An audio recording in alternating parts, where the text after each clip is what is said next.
မင်္ဂလာပါ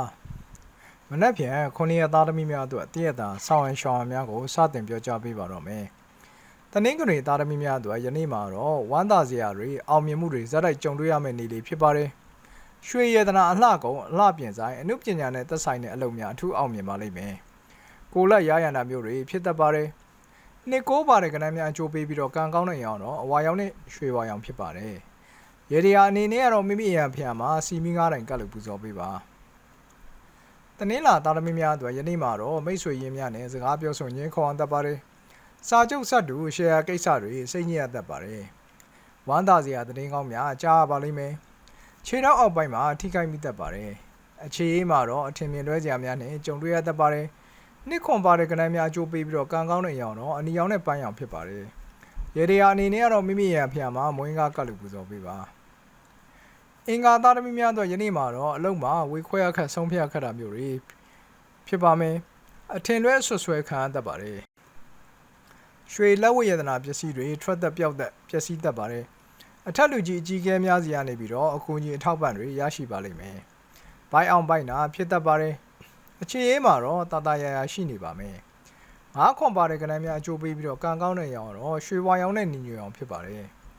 ရေဒီယာအနေနဲ့ကတော့မိမိအရာဖျာမှာပူတင်းပေါမုတ်ကတ်လို့ပူဇော်ပေးပါဗုဒ္ဓဦးသားသမီးများအတွက်ယနေ့မှာတော့အလုံးမှာစိတ်ညစ်စရာစိတ်ရှုပ်စရာများနဲ့ကြုံတွေ့ရတတ်ပါတယ်ငွေကြေးကံတော့ကောင်းပါတယ်ဆုံးဖြတ်ချက်အမှားများချမိတတ်ပါတယ်မိမိပတ်ဝန်းကျင်အနီးနားမှာဝါယာရှော့ဖြစ်တတ်ပါတယ်အခြေအေးအိမ်တော်ကြီးမှာကြည်နူးပျော်ရွှင်စရာများနဲ့ကြုံတွေ့ရတတ်ပါတယ်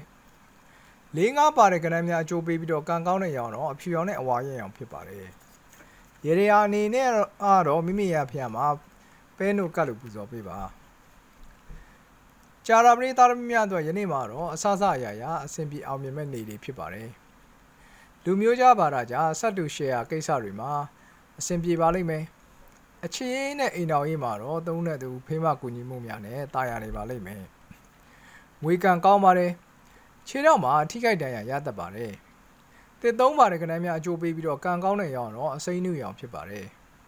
ရေဒီယာအနေနဲ့ကတော့မိမိရဖျာမှာအုံဒီပါတဲ့မုတ်ကတ်လို့ပူဇော်ပေးပါတောက်ကြသားသမီးများအတွက်ယနေ့မှာတော့စီးပွားရေးလူမှုရေးအဆအဆရရအဆင်ပြေအောင်မြင်နေမဲ့နေ့လေးဖြစ်ပါတယ်ရွှေလက်ဝတ်ရတနာများဝင်သက်ပါတယ်ကျမ်းမာရေးမှာစိုးရိမ်စရာမရှိတော့လေခန္ဓာကိုယ်ဘက်ဘက်အချမ်းအောက်နေတတ်ပါတယ်အခြေအေးမှာတော့တာယာနေပါမယ်ကိုငါးပါတဲ့ကဏ္ဍများအကျိုးပေးပြီးတော့ကံကောင်းတဲ့ရောင်တော့အဝါရောင်နဲ့အနက်ရောင်ဖြစ်ပါတယ်ရေဒီယာအနေနဲ့ကတော့မိမိရဖျာမှာကြောက်ကြောကတ်လို့ပူဇော်ပေးပါ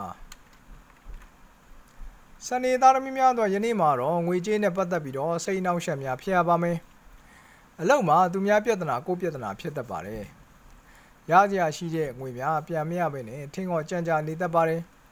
ခေါင်းမူကောင်းကိုက်ဖြစ်တတ်ပါတယ်ချစ်သူရဲ့အထင်လွဲခြင်းကိုခံရတတ်ပါတယ်